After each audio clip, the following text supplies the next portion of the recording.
Hola clase. Today we're going to talk about the comparaciones en español, the comparisons in Spanish, how to compare adjectives, nouns, and our irregulars. All right. Our comparisons, first of all, of adjectives. Adjectives are words that describe our nouns. So adjectives will agree in gender and number with who they are describing. All right? So we have our four main structures for our comparisons. This should be a review for you. We have más que, menos que, tan como, y no tan como. Okay? And in between the más and the que, or the menos and que, you're going to put an adjective. Okay? So you're going to be saying basically taller than, shorter than, richer than, poorer than. Those are the kinds of comparisons we're going to make. All right? So I have a little situation set up here. I have Marco, who has $20, Maria also with $20, Felipe with $5 only, and Miguel with $30. I'm going to say that Miguel es más rico que Marco. Miguel is richer than Marco, yeah? Notice that rico in the middle, that comparative adjective, is agreeing with Marco or with Miguel out in front. It is a gender number agreement that you must make. Miguel es el más rico de todos is a superlative form. That means Miguel is the richest of all. Maria es menos rica que Miguel. Maria is less rich, okay, than Miguel. You can actually say that in Spanish. We don't say that so much in English. Maria no es la más rica de todos. Maria is not the richest of all. Maria only has $20. Miguel does have 30, so she is not the richest of all. Maria es tan rica como Marco. Maria is as rich as Marco. Okay, they have the same amount of money. Or Marco es tan rico como Maria. You can flip that, but if you flip it, the rico or the rica, the adjective, must agree with the noun that is in front.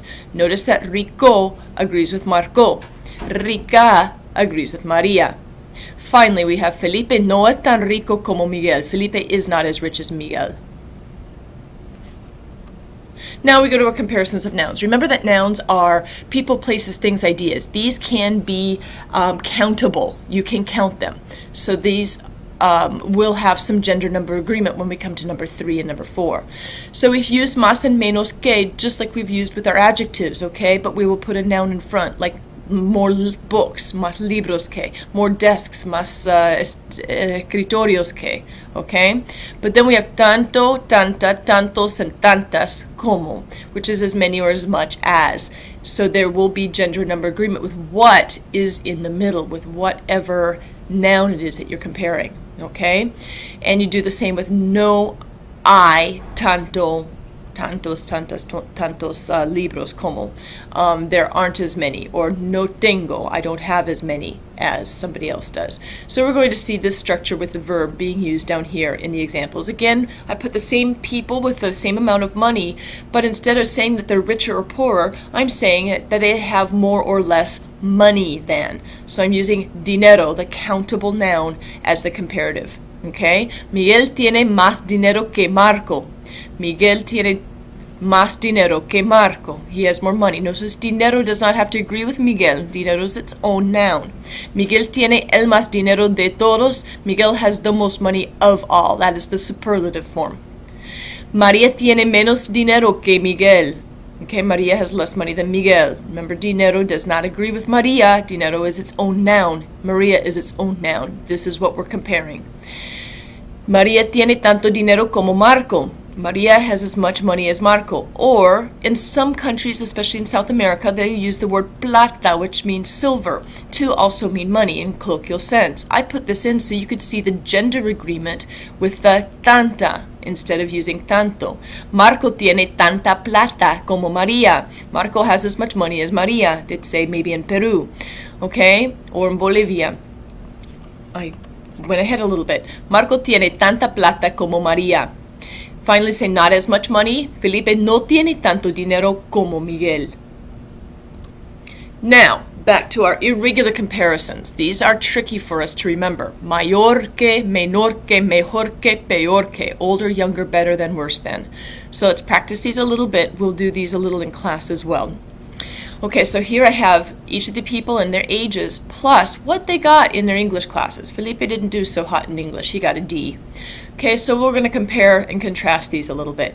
Marco es mayor que Miguel. He is older than Miguel. Marco is. Miguel es el menor de todos. Miguel is the youngest of all. He's only 15. Es el menor de todos. That is the superlative, the youngest, instead of younger than. This is older than, this is the youngest of. Maria es mejor estudiante que Felipe. Maria is a better student than Felipe. Maria got a B, Felipe got a D.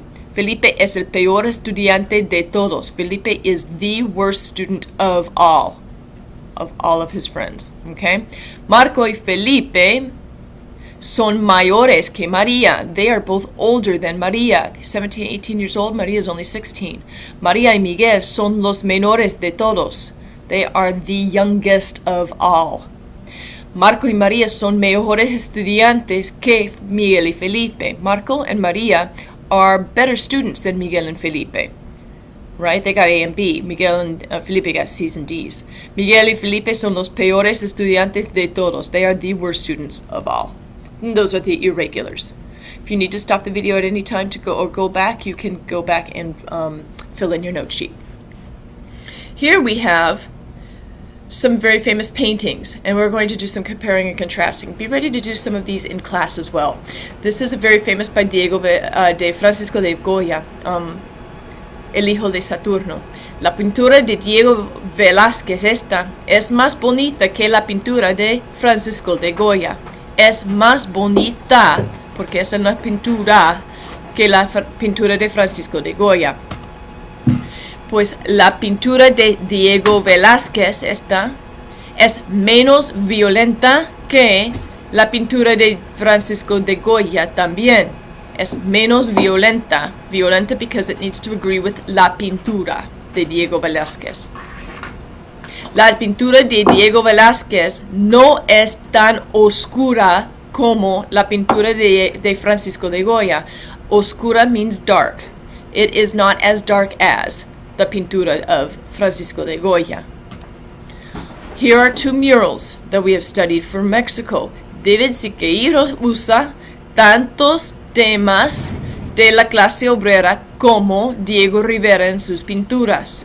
He uses as many themes about the working class as does Diego Rivera in his pictures or in his paintings. As many themes. The temas is a mapata word. Mapatas are generally masculine words. So that's why it's tantos and not tantas. En la pintura de Diego Rivera hay más color que en la pintura de David Siqueiros, okay? There is more color than in the painting of David Siqueiros. La pintura de Diego Rivera refleja tanto orgullo indígena como la pintura de David Siqueiros. The painting of Diego Rivera reflects as much indigenous pride as the painting of Siqueiros.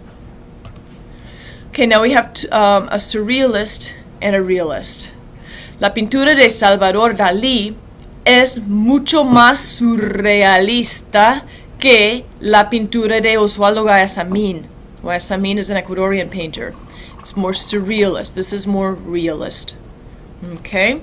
La pintura de Salvador Dalí no es tan realista como la pintura de Osvaldo Guayasamín. The picture by Salvador Dalí is not as realistic as the picture by Osvaldo Guayasamín. Here we have Joan Miró in two of his different eras or epochs of painting. Cuando pintó la pintura realista, Joan Miró era más joven que cuando se volvió a ser surrealista. When he painted the realist picture, Joan Miró was younger than when he became a surrealist. Volverse, that comes from volverse, which means to become, when he became a surrealist painter. And that is the end of our examples. Be ready to look at some of the pictures and be ready to do some comparing and contrasting of those in class. Buena suerte!